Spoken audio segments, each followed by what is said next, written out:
미국으로 이민 가신 분들이 다시 한국으로 돌아오고 있습니다. 최근에 올리브쌤이 미국 이민 8년차, 이제 진짜 포기합니다 라는 영상이 뜨고 있는데요. 큰 이슈가 되고 있습니다. 제목이 좀 자극적이라는 반응도 있었지만 실제로 포기 수순을 밟고 있다라는 정말 현실적인 부분을 이야기하는구나 라는 생각이 들었거든요. 그리고 실제로 최근 들어서 역이민 추세도 점점 늘어가는 추세이기도 해요. 그래서 오늘은 올리버쌤이 미국 이민을 왜 포기하는지, 그리고 이민 전문가 관점에서 해결할 수 있는 점들에 대해서 한번 토론해 보도록 하겠습니다.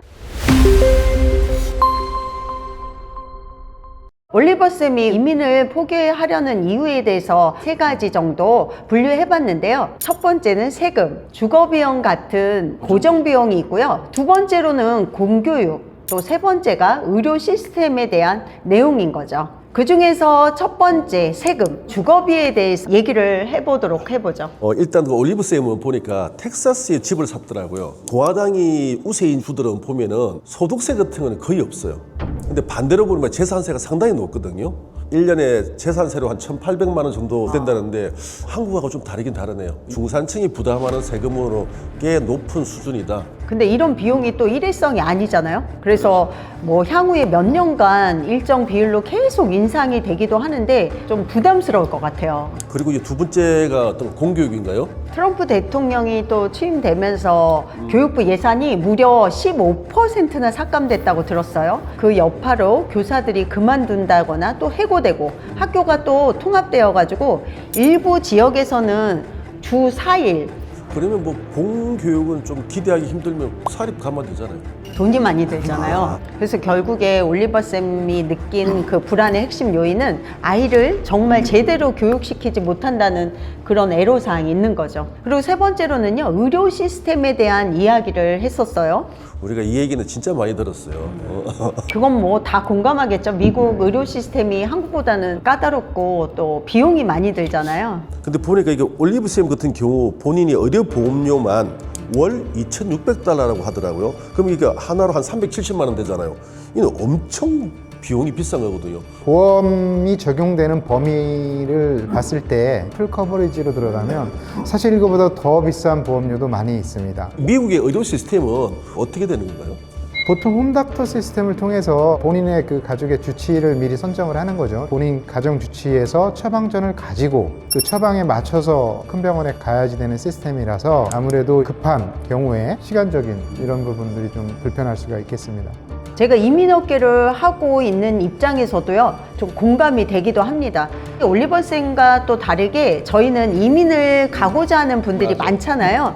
그래서 플랜을 더 수월하게 짤 수 있습니다. 첫 번째로 재산세 한번 말씀해 주세요, 앤드님이. 아까 지금 보니까 올리브쌤이 텍사스주에 살고 있더라고요. 텍사스주마다 평균 보니까 대략 재산세가 한 1.8% 되더라고요. 그러면 미국 주에서 평균 5위에서 한 8위 사이로 왔다 갔다 하는 것 같더라고요. 주정부 재산세 텍스 레이트 보면 텍사스주가 많이 높고요. 주정부 안에서 세부적으로 들어가 보면 대도시인 달라스나 오스틴 이런 지역들이 굉장히 높은 거죠. 그래서 저희들이 봤을 때는 조금 더 외곽의 카운티에 주거를 두면 높은 세율을 조금 피해갈 수 있는 방안도 뭐 고려해 볼 수 있습니다. 그리고 두 번째로 공립학교 시스템의 붕괴의 문제인데요. 교육이라는 게 참 이야기할 때 미국에서는 이제는 공립은 망했고 무조건 사립으로 해야 된다는 말이 있어요. 그래서 이런 인식이 존재는 하지만 실제 구조는 그렇게 이분법적이지 않고 중간 선택지가 분명히 존재하는 거죠. 최근에 저희 투자이민 프로젝트로도 한번 언급이 됐었던 차터스쿨 기억하시죠? 네. 운영 자체는 사립학교를 운영했던 경험 많은 그런 업체가 운영을 하는데 거의 99%, 100%에 가까운 운영 비용은 정부에서 부담하는, 학생들에 대해서 학비를 받지 않고 무료 사교육을 한다라는 차원에서 교육의 퀄리티도 높아지고 학비에 대한 부담은 적은, 정부가 지원하니까. 굉장히 좋은 학교 시스템인데요.